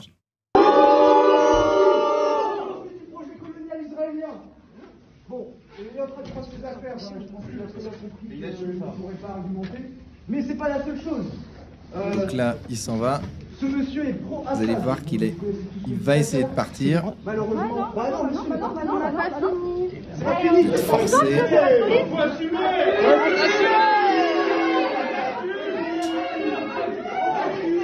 Voilà, et ça c'était à l'université de Lyon 2. Lyon 2. Voilà, alors est-ce que peut dire que c'est Balanche ton porc? On aurait aimé. Honnêtement, j'ai même pas envie, Valentin, de faire un jeu de mots là-dessus, pour une raison très simple. Non, mais parce que, imaginez-vous que ça commence par les professeurs, et je vais pas citer Samuel Paty, je vais pas citer Dominique Bernard, mais ça commence par quoi? À partir du moment où il y a des choses que ça se passe, ça s'appelle du fascisme. Et là, je ne fais pas des jeux de ça, ça s'appelle le totalitarisme, qu'il soit chinois, qu'il soit français, qu'il soit allemand, etc., qui consiste à dire quelqu'un, vous n'avez plus le droit de parler. Et vous n'avez plus le droit d'exister. Les petits-enfants de l'école de Saint-Ouen, eh ben, écoutez, nous, on s'en fout. On a notre point de deal, comme il y en a dans 1400 endroits en France, il faut le dire, hein, les territoires perdus de la République, mais pas perdus pour tout le monde et conquis par d'autres. Et puis, troisièmement, encore une fois, ces policiers. Donc, moi, je propose, puisqu'on en est là, puisqu'on veut montrer, donc, nous, la police, elle n'a plus qu'à rester dans le commissariat. Franchement, c'est vrai, on est plus tranquille. Qu'est-ce qu'ils vont s'emmerder à aller chercher ailleurs? On reste dans les commissariats. Les profs, ils restent chez eux. Les enfants, ils restent dans leur famille. Et comme ça, et on va les faire garder par je ne sais pas qui. Donc, tout va bien. Et en attendant, nous, on va montrer qu'on est très ferme contre Poutine, qu'on est très ferme contre Trump. Et puis le reste, écoutez, on fait ce qu'on peut. Hein. Ça s'appelle quoi? Effectivement, je l'ai dit, chez Ardisson, il y a 20 ans, hiberné dans un préservatif. C'est vraiment ça. Et puis c'est le recul de l'autorité aussi, d'une manière générale. C'est la disparition de l'autorité. Ouais. C'est la disparition de l'autorité, parce que quand, à ce niveau-là, c'est pas une armée qui est là, hein, c'est pas 400 000 personnes qui sont là en insurrection, c'est pas les jacqueries, c'est pas le peuple. Quand vous n'êtes pas capable de dealer, de gérer des situations pareilles, quand comment dire, les gens qui sont venus à l'université, qu'est-ce qu'il y a eu après? J'aimerais savoir. Qu'est-ce qu'il y a eu après? Est-ce que ça a été poursuivi? La police municipale, est-ce qu'elle a été appuyée? Est-ce que l'école, et on a dit, on va détruire tout de suite ces points de deal? Tout de suite. Non, on les répartit, on fait ça. Écoutez, on peut rien faire parce que on ne sait pas ce qui va se passer. Pas de vague. Quand vous arrivez à ce qu'une autorité, à ce qu'un pays comme la France, qui est quand même pas Andorre, excusez-moi, je n'ai rien contre Andorre ou le Liechtenstein, mais c'est pas vraiment ça. Quand ils sont incapables de vraiment de régler ce genre de problème, de quoi on parle? Valentin Schirmer. Non, mais simplement pour rappeler qu'il y a quelques années à Lyon, alors c'était pas Lyon 2, je crois que c'était Lyon 3, il y avait un certain Bernard Lugan qui enseignait, j'ai pas l'impression que lui se faisait virer quand même à ce niveau-là. Alors les élèves étaient pas les mêmes non plus, mais on peut aussi questionner, je parle pas du tout de Fabrice Balanche, mais je parle du cas des professeurs des universités en général, leur côté aujourd'hui à être totalement finalement dans cette inversion du rapport de l'autorité où les élèves sont magnifiques, les étudiants sont magnifiques, et finalement il faut plutôt laisser l'étudiant se construire en tant que tel et pas lui imposer d'autres choses, et ça amène aussi à des situations comme ça où finalement il y a plus de limite, quoi. On peut renverser. Mais c'est vrai, Valentin, je vais vous dire, il y a pire que les semeurs de haine, c'est les fabricants d'excuses. Et on se demande si un certain nombre de gens ne sont pas dans ce côté en disant, écoutez, non, mais il faut comprendre. Et il faut regarder aussi le reportage de l'université d'Evergreen, où justement les professeurs ne peuvent plus dire ce qu'ils pensent parce qu'ils ont peur donc des élèves qui ont un poids Ils sont même arrêtés quand ils font des tweets en Angleterre. Hein. Vous faites des tweets de protection, vous faites arrêter par la police. Là, l'Angleterre, ils sont déjà en avance. Et là, il y a de l'autorité pour le coup. Comme en Allemagne, sur les soutiens de l'AfD. Hein. Il y a des vidéos de policiers qui perquisitionnent à 6h du matin des ordinateurs de partisans de l'AfD. Il y a eu de l'autorité pour les gilets jaunes, il y a eu de l'autorité pour le Covid, il y a de l'autorité quand il y a une menace russe sur la France. Ça, les énucléations des gilets jaunes, les éborgnements, etc., il n'y a pas de problème. Effectivement, les non-vaccinés ou le Covid, ça, il n'y a pas de problème, on y va. Mais là, quand il y a Bordeaux ou autre, ça, il n'y a pas de problème non plus. Il y a l'Arcom qui a de l'autorité aussi pour censurer les André Berkoff, par exemple. Non, pour le moment, ça a été avertissement. Ah oui, avertissement. Ça arrivera peut-être. Vous avez l'air d'avoir retenu la leçon. Ça a l'air de vous faire peur. Non, je me suis pas retenu. Vous êtes un élève sérieux. La preuve, on a continué à recevoir Renaud Camus. Comme quoi, les avertissements, quand même, ça sert pas à grand-chose. Allez, on va donner la parole à nos auditeurs. Je vous invite toujours à mettre des pouces, à liker, à partager la vidéo, à vous abonner, enfin tout ce que vous pouvez faire pour soutenir Toxin. Hein. C'est bien ça, Valentin, le texte. Je crois, oui. Puis donnez de l'argent, donnez tout votre argent. Voilà, donnez votre argent. Mieux que vous. Voilà, là, je sens que Macron fait des émules. Voilà, exactement. Merci, et puis on va passer à la parole aux auditeurs. L'émission des Tintins, la parole aux auditeurs. Alors vous pouvez nous envoyer vos questions par mail à contact@toxin-media.com. Alors vous êtes, il y a 4 personnes qui nous ont envoyé des questions de nos auditeurs pour André Berkoff. Alors on va commencer avec la première de Thomas qui va nous présenter son coup de gueule de la semaine. Salut André, j'espère que tu vas bien. Alors pour moi l'info du week-end n'était pas le meeting de Marine Le Pen ni le rassemblement des gauchistes contre les méchants nazis d'extrême droite, mais plutôt l'officialisation officieuse de l'aventure de Gabriel Attal pour 2027. Donc sachant que Édouard Philippe a d'ores et déjà déclaré sa candidature, selon toi, est-ce que tu penses que 2 candidatures centristes pourraient tout simplement les priver de second tour? Voilà, je te remercie et je te souhaite une bonne émission. Merci Thomas. Je trouve que tu es tu es modeste dans tes chiffrages. Tu parles d'Gabriel Attal, certes. Tu parles d'Édouard Philippe, mais dans le marécage centriste, ils vont être une dizaine de petits crocodiles à se présenter. Ce n'est qu'un début. C'est dans 2 ans, 2027. Ce n'est qu'un début. Et ce qui est rigolo, c'est que... Enfin, rigolo. Encore une fois, rigolo et vraiment matière à lamentation. Quand on pense tous les problèmes qui nous occupent, chômage, pouvoir d'achat, désindustrialisation, problème des tarifs douaniers, enfin, on pourrait passer l'heure là-dessus. Et que la seule chose qui intéresse ces braves gens, c'est 2027. Est-ce que je vais y penser à me rasant pour une femme? Est-ce que je vais y penser à me lavant? Il y a des femmes qui se rasent, André, quand même. Pardon? Il y a des femmes qui se rasent. Non, non. Je refuse cette misogynie primaire, Valentin. Vraiment, non. Je pense Deuxième condamnation pour Valentin. Non, absolument, non. Et puis, il y a des cisgenres aussi. Il y a d'autres. Enfin, voilà. Et d'ailleurs, oui, vous savez l'histoire, c'est qu'il y a des gens qui dansent sans entrer en transe. Il y a des gens qui entrent en transe sans danser. Ce phénomène s'appelle la transcendance. Donc, qu'est-ce qui va se passer là? Mais ils vont être 10, Thomas. Ils vont être 15, ils vont être 20. Ils vont donner des quoi? Ce spectacle lamentable d'être en train de dire « Mais oui, tout va bien ». Enfin, Gabriel Attal, juste un mot, parce qu'il faut quand même parler de ça. Entre les 2 tours des législatives, il y a quelque temps, après l'élection présidentielle, ils ont fait voter la France insoumise. Il faut le dire qu'il y a un certain nombre de gens qui ont fait sciemment voter la France insoumise. Et après, il vient dire « Ah là là, mais c'est terrible, ces antisémites, etc. etc. » Mais attendez, c'est quoi? Est-ce que vous voyez une petite chose entre vos petites magouilles électorales et votre souci de servir ce pays? De Gaulle revient. Ils sont devenus mous. Mais alors, est-ce que si le bloc central ne sera pas au second tour, s'il y a 10 personnes qui se présentent dès le premier tour? C'est peut-être écoutez, la seule, de toute façon, moi je me refuse à faire des calculs vraiment pour dans 2 ans. Je laisse ça aux instituts de sondage, ça les occupe, ça leur fait du fric et puis ça donne de la voix à nos commentateurs. Non, on n'en sait rien aujourd'hui. Écoutez, regardez ce qui s'est passé depuis 2 mois, depuis l'élection de Trump, en 3 mois, regardez ce qui s'est passé. Je sais qu'est-ce qui va se passer en 2027. On a vraiment du temps. Et franchement, ce qu'on demande, c'est des politiques qui s'occupent de nous, qui s'occupent des Français, qui pensent à avoir le peuple français, la nation française, au premier rang de leurs préoccupations. Et quand on voit de quoi ils parlent, et quand on voit, ils se disent, oui, mais vous vous rappelez Laurent Nunez, à propos des policiers? C'est extraordinaire. Et ça, c'est vraiment... Laurent Nunez, préfet de police de Paris, parle de cette histoire, je vous ai parlé au Framoisin. Oui. Et il dit, oui, ça a été terrible et tout ça. Mais attention, les polices sont venus après.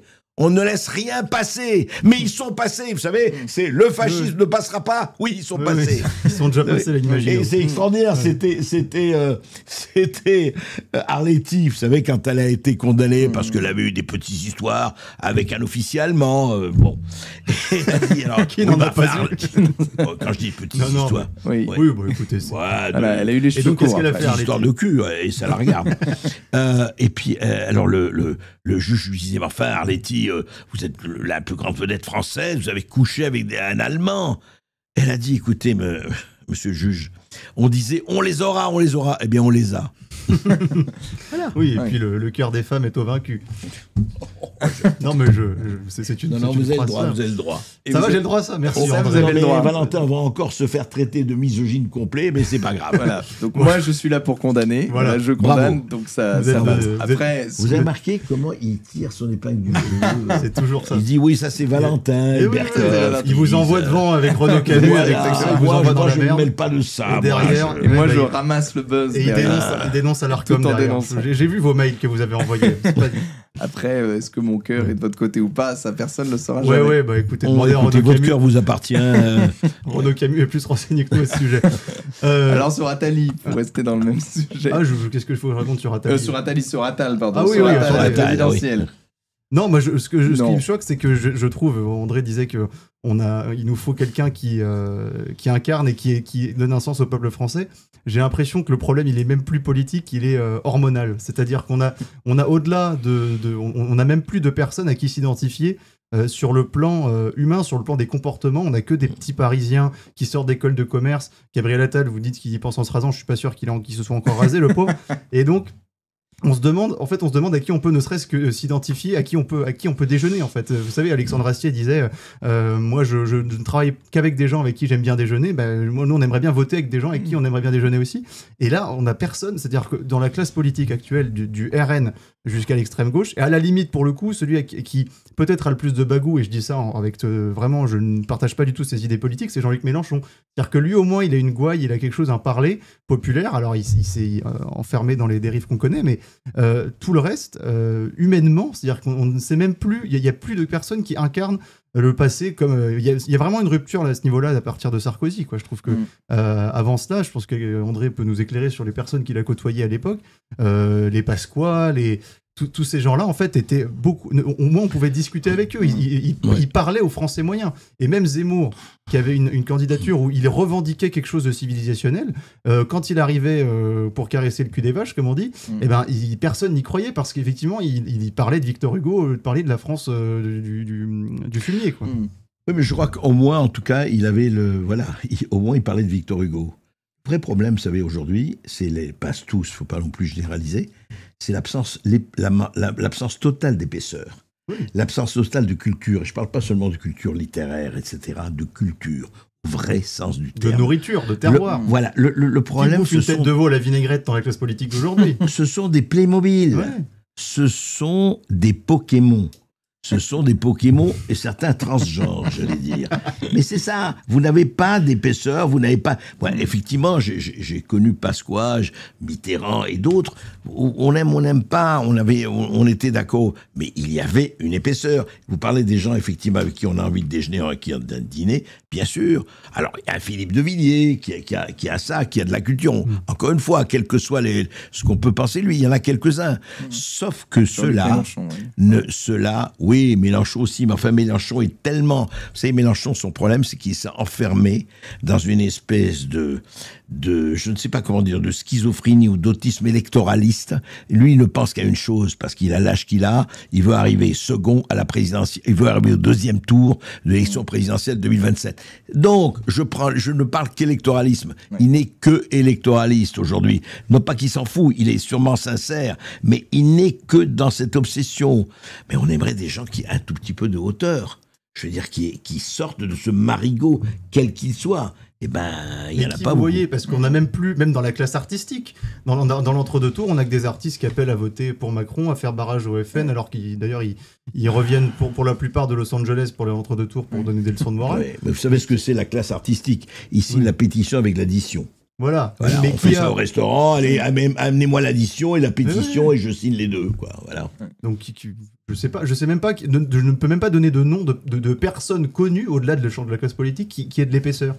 Et puis surtout, Gabriel Attal est très jeune, il a quel âge? Il a 34, 35 ans. Oui, mais lui, il se dit que c'est un argument parce que les gens vont vouloir du nouveau, sauf que le nouveau, ils vont l'acheter avec Macron, ils vont pas, même si c'est en promo, ils vont pas le racheter. Le nouveau est faisandé. Hein. Le nouveau est bien faisandé. Non, mais regardez, même dans la classe artistique, il y a un peu de... Bon, Lucchini, quand même, n'est pas le plus mauvais de la bande.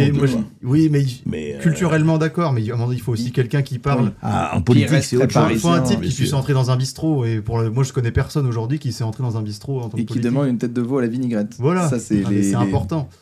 Il a 36 ans, Gabriel Attal. Voilà, c'est le fact-checking en direct. Vous me demandez, il n'y a pas de problème. Non, mais il en fait 28. Non, mais vous avez raison. Il y a un problème de représentation qui est là. Quand on a connu Joseph Kessel, André, quand on a fait des soirées avec Michael Jackson. Alors, je vais vous dire un truc. Je crois que la nature ayant horreur du vide, je peux me tromper complètement, mais je crois que les circonstances créeront les personnages. Et peut-être sur des personnages qu'on connaît, mais moi je crois qu'on va passer dans une zone des tempêtes, en tout cas de turbulences très fortes. Ça, j'en suis persuadé, ça ne me réjouit pas du tout. Je pense qu'on va arriver à des zones de turbulences très fortes et je pense que ça va créer effectivement ces personnages. Maintenant, on peut tomber aussi, vous savez, nous étions au bord du gouffre et on a fait un grand pas en avant. On peut effectivement tomber, et tomber grave. Après, on peut aussi, il y aura peut-être le sursaut. Vous savez, en 40, on sait très bien où on était, il y avait des forces d'occupation, etc. Et il y avait un type comme De Gaulle et un type comme Churchill, etc. Alors, vous allez me dire, oui, mais cette race n'existe plus.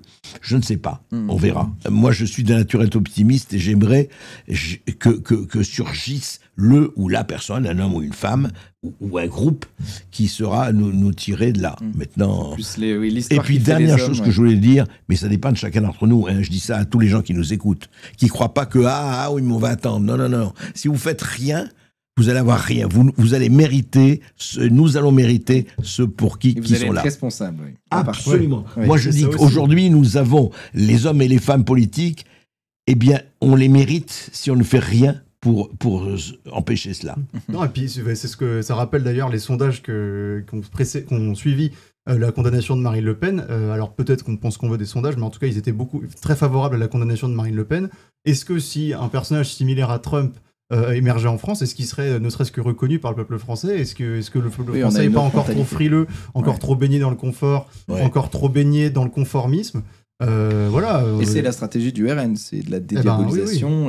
Oui, sauf que cette dédiabolisation a mené effectivement à avoir des millions de gens qui votent. Donc, de ce point de vue, Marine Le Pen peut considérer que c'est.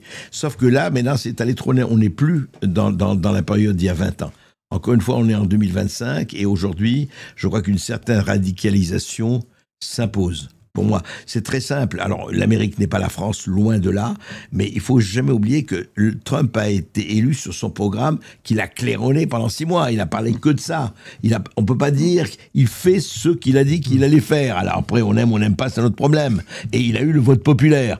Qui aura aujourd'hui, en disant voilà ce qu'il faut faire, voilà comment il faut sortir, etc., et qui aura le vote populaire? C'est vraiment la question. Oui, mais attendez, parce que le peuple aujourd'hui, le peuple américain n'est pas le peuple français. Bien sûr. Et le peuple américain, il a un sens de la liberté, il a le port d'armes autorisé depuis des lustres. Et puis le premier amendement, liberté d'expression absolue. Alors qu'en France aujourd'hui, malheureusement, une grosse partie de la classe populaire, elle est biberonnée aux aides publiques, l'antiracisme aussi, à l'antiracisme, mais à l'américanisation de la culture. Est-ce qu'on a le sens de la révolte qu'on pourrait...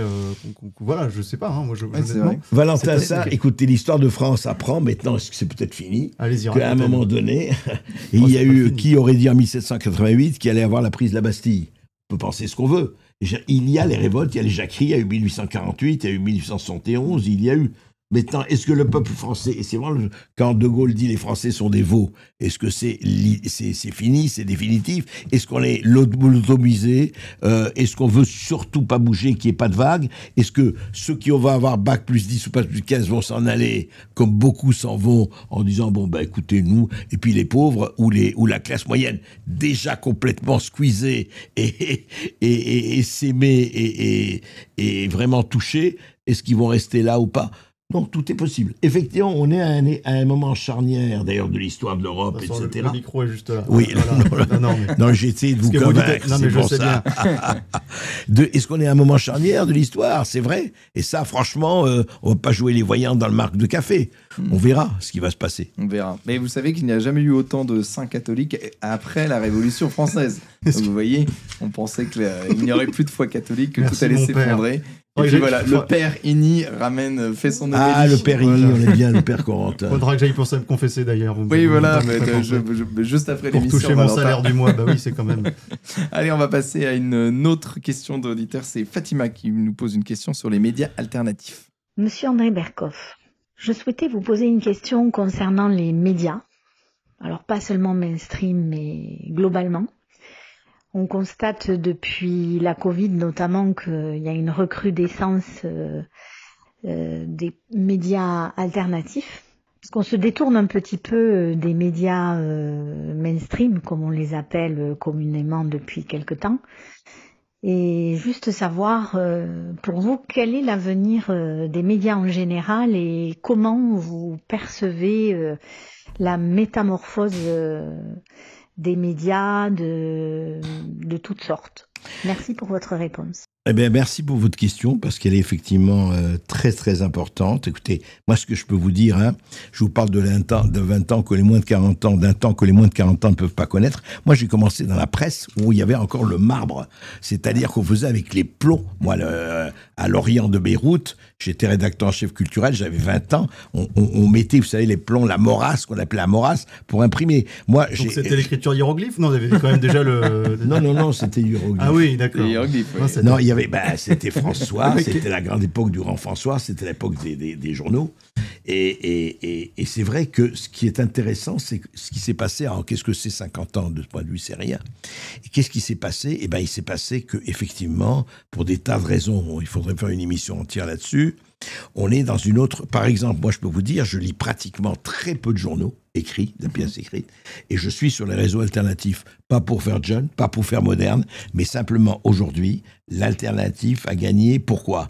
Parce que la presse s'est réduite. Ce n'était pas du tout le cas il y a encore 40 ans.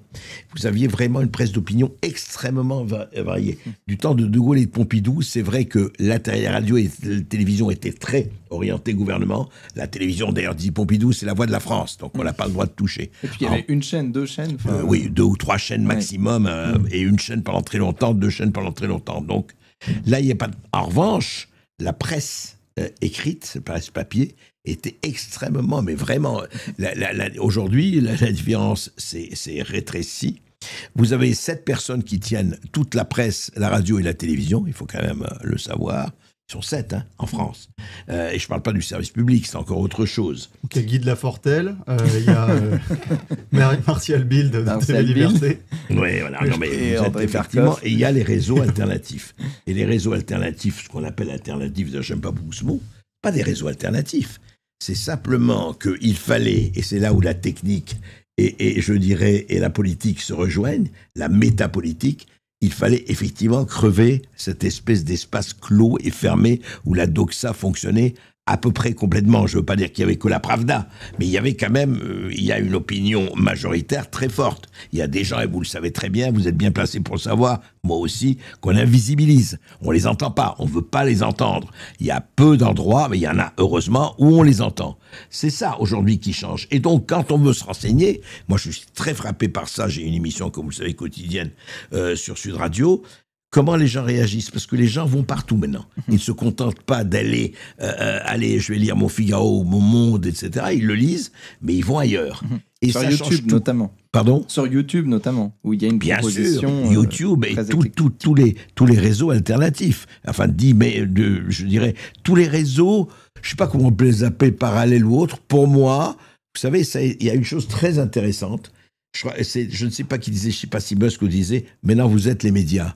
Alors, ça ne veut pas dire que vous pouvez faire autant de conneries que vous voulez. Ça ne veut pas dire que les médias alternatifs sont par essence la vérité. C'est stupide. Il dit autant de conneries que les autres. Mais ils vous donnent un choix. Et ils vous font amener chez des gens. Et pourquoi Toxin s'est développé? Pourquoi tel ou tel média s'est développé? Parce que j'entends autre chose que j'entends d'habitude. C'est ça. C'est pas pour nos beaux yeux qui viennent. Donc, il y a ça. Et puis, deuxièmement, il y a un signe extraordinaire. Vraiment qui m'a frappé, c'est que vous savez, à la Maison-Blanche, tous les jours, il y a un point presse. Presque tous les jours, à la Maison-Blanche, comme ici, mais beaucoup plus fort qu'ici.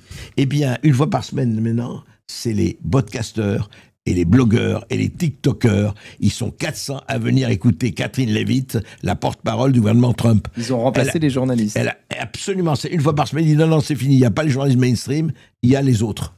Donc, ça veut dire que la reconnaissance, effectivement, et aujourd'hui, vous savez qu'un Joe Rogan fait 15 millions, alors c'est qu'un Tucker Carlson, comme ces gens-là font, des dizaines de millions de spectateurs et d'auditeurs, ça veut bien dire ce que ça veut dire. Et on l'a vu pendant la campagne pendant la campagne des présidentielles aux États-Unis. Bien sûr, les podcasteurs avaient plus de poids que dès 2016, moi, quand j'ai reçu Trump, quand j'ai écouté Trump et je l'ai interviewé, il m'a dit, mais à 2016, il m'a dit, ma campagne, elle se fait par Twitter, Instagram, Facebook et compagnie. Parce qu'il dit, comme les journaux officiels me crachent dessus, et c'est vrai que 95% des médias, radio, télévision, disaient Trump, c'est rien, c'est un clown, etc. C'est Hillary Clinton qui a gagné.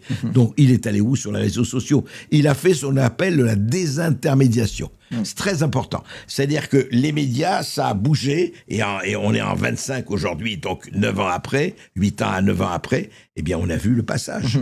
L'ubérisation de la parole, oui. En tout cas, la possibilité pour des médias, et je réponds à Fatima, que incontestablement, aujourd'hui, les gens, et je parle des gens du chauffeur de taxi aux bourgeois, s'informent aussi ailleurs. Ouais, c'est intéressant, c'est une question aussi de modèle de financement. D'ailleurs, vous aviez fait une émission là-dessus avec Jean-Louis Tremblay sur le tout début de Toxin.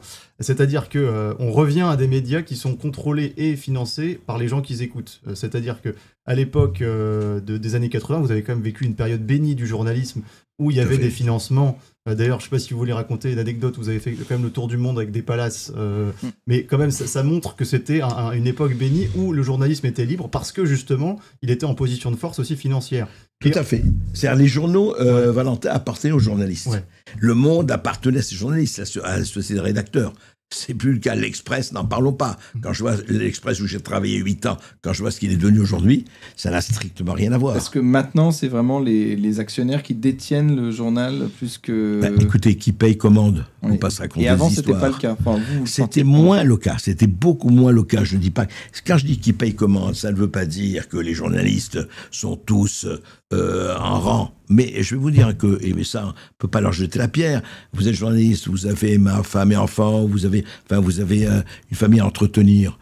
Si l'actionnaire amène et vous dit, écoutez, mon vieux, là c'est très bien, mais là vous allez quand même pas parler de ça parce que moi j'ai des affaires. Les milliardaires qui sont là, c'est leur œillet sur la boutonnière. C'est pas leur truc, c'est pas avec ça qu'ils vont gagner de l'argent. C'est avec leurs affaires à côté. Les affaires, ça fait qui dépendent du gouvernement. Donc ils veulent lui dire, attends, je t'aime bien mon vieux, mais tu vas aller pas plus loin que ça.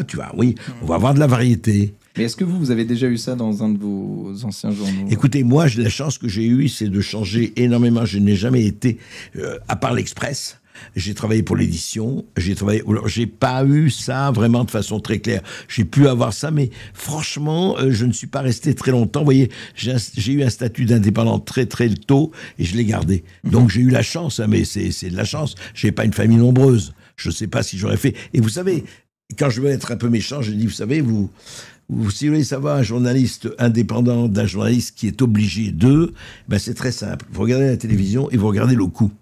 Regardez bien le coup. Si vous voyez des rougeurs, c'est qu'il vient d'enlever son collier. Voilà.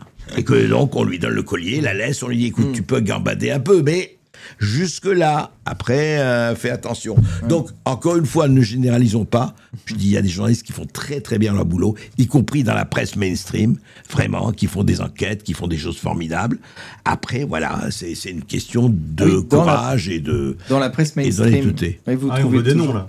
Hein? Dans la presse mainstream, il y a des gens qui ont, pour vous, une reconnaissance, enfin, en fait, qui vraiment véritablement du boulot. D'abord, il y a de très bons éditorialistes, et puis des journalistes, oui, vous savez, on ne peut pas dire qu'il n'y a pas des enquêtes dans la presse mainstream.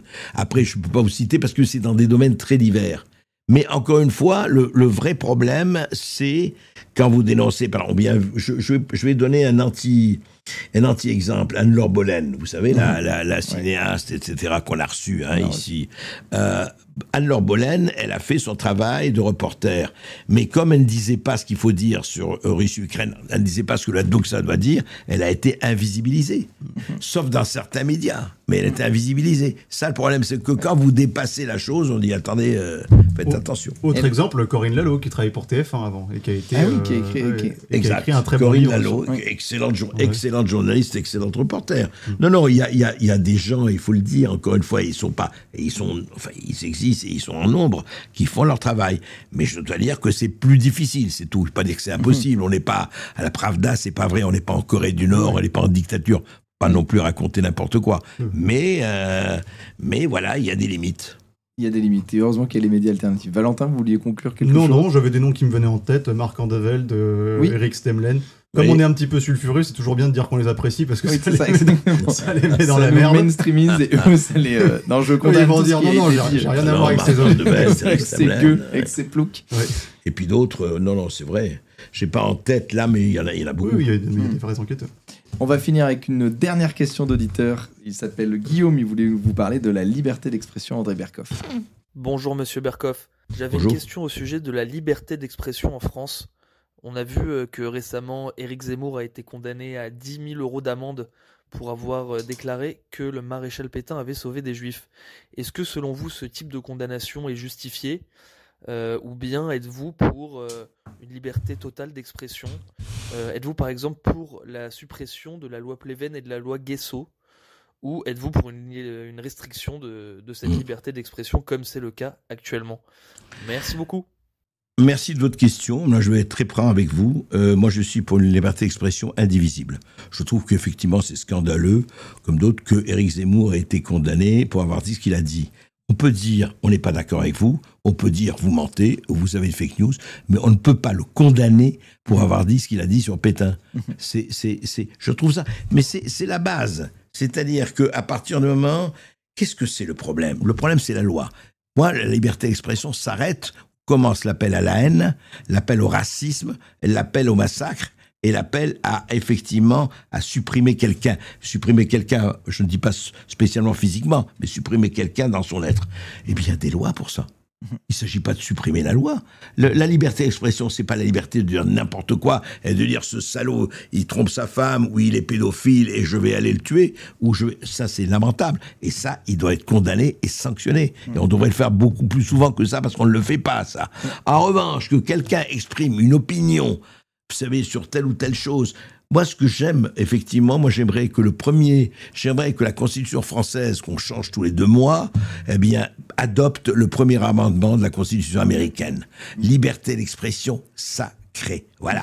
Après, la loi est là, et la justice est là, si on excède. Et ce que j'appelle excède, je n'appelle pas, encore une fois, pour être très précis, la liberté d'expression, c'est pas la liberté de dire, ah, moi, j'aime les enfants. Ok, ça, je vais dire, ça se condamne, ça se tranche, et je suis totalement pour des sanctions extrêmement sévères là-dessus, ou autres, ou l'appel à la haine, ou l'appel au meurtre. En revanche, si je dis des choses sur la Seconde Guerre mondiale, etc., moi je dis, écoutez, par exemple, il y a un livre formidable que personne ne connaît ou très peu, d'un auteur franco-israélien qui s'appelle Simon Epstein, qui a écrit Le Paradoxe français. Et vraiment que tous les auteurs, les téléspectateurs de Tocsin le regardent. Qu'est-ce que c'est? Et il montre comment, en s'appuyant sur des journaux d'extrême droite, d'extrême gauche, comment dans les années 30, des gens qui étaient judéophiles, la Ligue des droits de l'homme, la LICRA et compagnie, ont basculé dans la collaboration pétainistes dans les années 40, alors que des maurassiens antisémites ont basculé dans la résistance. Pourquoi alors? Les choses sont jamais noir et blanc, les choses sont grises, et il faut en parler, au nuancer. Et il a fait un travail formidable que je conseille à tout le monde de lire. Parce que justement, il n'est pas entré en disant, écoutez, moi je vois les choses qui sont passées, et c'est une enquête, des documents très très très précis. Donc, et là, au-delà de ce problème, la liberté d'expression ne peuvent que faire du bien, sortir les choses. Regardez ce qu'on fait par exemple sur Doge en Amérique et ce qu'on doit faire ici. Moi, ce que j'aimerais savoir, et pourquoi personne n'en parle, pourquoi vous n'enquêtez pas sur les blanchiments, pourquoi vous n'enquêtez pas sur l'argent des associations, pourquoi vous n'êtes pas le gaspillage, où va l'argent? Un truc aussi bête que ça, on dit toujours où va l'argent, mais qui enquête? Qui enquête? Il y a de temps en temps des choses qui sortent, heureusement. Voilà. Et de temps en temps, par exemple, des gens de qui je ne suis vraiment pas très proche, Mediapart, de temps en temps, oui, ils font leur boulot de journaliste. On peut leur reprocher peut-être leur biais idéologique, mais ils font des enquêtes. Et alors après, on est aux frontières ou autres. On est pour, on est contre, c'est un autre problème. Après, mais les gens qui font le travail, eh ben moi, je dis bravo. Et Éric Zemmour n'a fait que reprendre cette enquête, en parler, lui donner une caisse de résonance, et c'est pour ça qu'il a été condamné. Exactement. À cette amende. Et très sincèrement, la loi devrait être protection des gens qui font leur boulot. Oui, puis ça, les restrictions de liberté d'expression, comme la loi Pleven, la loi Guesso, ça alimente les fantasmes. C'est-à-dire que plutôt que à partir du moment où quelqu'un est interdit, ça devient résistant. Et puis il y en a qui font un business là-dessus. Et puis ça crée derrière un mouvement de censure, d'hygiène morale, d'autocensure aussi des journalistes. Et on en parlait avant l'émission. Et l'autocensure existe, effectivement. Et plus personne aujourd'hui n'est capable de polémiquer correctement. C'est-à-dire qu'on n'accepte plus même d'être attaqué ad hominem parce qu'on prend tout de suite ça comme une attaque. On n'a plus ce côté satirique qu'il y avait dans les années 60 et même dans les années plus tôt. Et en fait, on n'accepte plus les bons mots. Et c'est même la culture française qui y perd parce que l'outrance... vous avez préfacé un super ouvrage de Daniel Cosculola sur les pamphlétaires français, une anthologie des pamphlétaires français.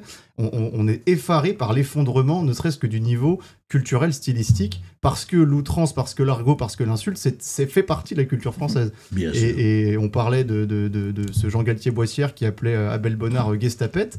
N'empêche que ça manque. Bien sûr. Ça manque. Et on y allait. Et c'était d'une violence totale. Bon, alors peut-être que ça choque, mais aujourd'hui, on ne peut plus dire un mot. Je le vois. Vous savez, moi, je me rappelle un truc. Là, récemment, dans une émission, bon, j'étais un peu énervé parce que je n'avais pas pu dire ce que j'avais dit. Et quelqu'un qui dit pause. Et je dis ménopause. Ah non, mais c'est vulgaire, on peut pas dire ça. Mais vraiment, j'ai senti que c'est des beaufs. Alors je me suis corrigé, j'ai dit andropause, ça allait mieux. Oui, voilà, on ne peut plus rien dire. Bah écoutez, merci beaucoup André Berkoff d'avoir été avec nous pour cette première émission des Tintins. Merci Valentin Schirmer. Merci Tibétain, et puis merci à tous les auditeurs. On vous invite, voilà, si vous n'avez toujours pas mis vos pouces, c'est le moment. On vous invite toujours à vous abonner. Évidemment, vous savez que c'est très important pour le référencement. Et puis on se retrouve demain avec la matinale avec Clémence Soudiakova pour la chronique Police Justice et la chronique de Roxane Despalingues. Nous, on se retrouve la semaine prochaine à 18h mercredi. À très vite.